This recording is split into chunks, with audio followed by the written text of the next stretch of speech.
دیکھیے میں صاف عرض کر دوں، علماء حق میں یہ مانتا ہوں کہ دنیا کبھی خالی نہیں ہوگی ان سے.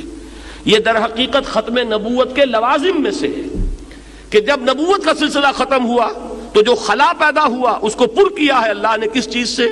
ایک قرآن مجید کی حفاظت.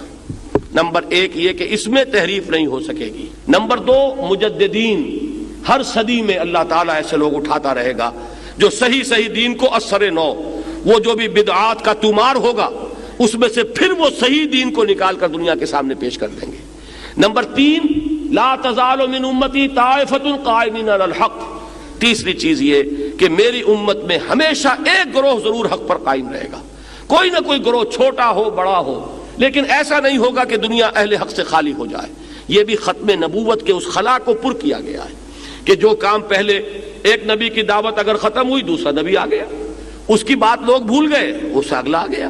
اب چونکہ وہ سلسلہ ختم ہو چکا ہے محمد الرسول اللہ پر، تو جو خلا پیدا ہوا اس خلا کو یہ تین ضمانتیں ہیں جو دی گئی ہیں، اسی میں ہے علماء حق کا معاملہ. تو علماء حق تو در حقیقت ہماری سب سے بڑی متاع ہے، ہماری سب سے بڑی قیمتی شے ہیں.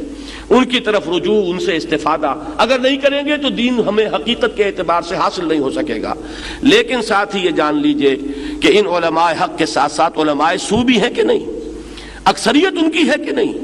جتنا زمانہ بگڑا ہے اس میں جہاں عوام بگڑے ہیں، علماء کے اندر بھی اب علماء سو کی کثرت ہے جو اپنے عہدوں اور مسندوں کے پجاری ہیں، جو اپنے مفادات اور اپنے جو بھی مراعات ہیں وہ ان کو رکھتے ہیں پیش نظر. یہ نہیں کہ بات حق کیا ہے اور صحیح کیا ہے اور غلط کیا ہے، بلکہ یہ کہ کس چیز کی زد ہمارے چیز پر پڑ رہی ہے، کسی چیز کا کوئی نقصان ہمارے مقام اور مرتبے اور ہماری مسندوں کے اوپر تو نہیں کوئی آنچ آ رہی. یہ چیز جن کے نزدیک بھی فائق ہو جائے گی وہی در حقیقت علماء سو ہیں. آپ سوچ کیجئے، آخر دین الہی جو ہے اس کے تصنیف کرنے والے علماء ہی تھے. اکبر کے نام پر تو تہمت ہے، اکبر کو اندر یہ صلاحیت کہاں تھی کہ وہ نیا دین تصنیف کر لے؟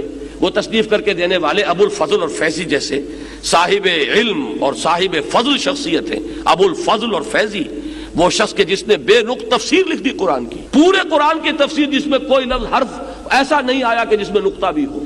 اس کی صلاحیت کا آپ اندازہ کیجئے. لیکن یہ ہے کہ جب یہی علم جب اس میں بغیم بینہم آ جاتا ہے تو یہی علم جو ہے انسان کا مارے آستین بنتا ہے، یہی علم اس کے لیے وبال جان بن جاتا ہے. علم را بر دل زنی یارے بود، علم را بر تن زنی مارے بود. اس علم کو اگر تم اپنے دل کے اوپر لگاؤ گے تو یہ تمہارا ساتھی ہے، مددگار ہے، یار ہے. اور یہی تن کے اوپر لگاؤ گے، تن پروری کا ذریعہ بناؤ گے تو یہی علم جو ہے یہ سانپ بن کر تمہیں ڈسے گا.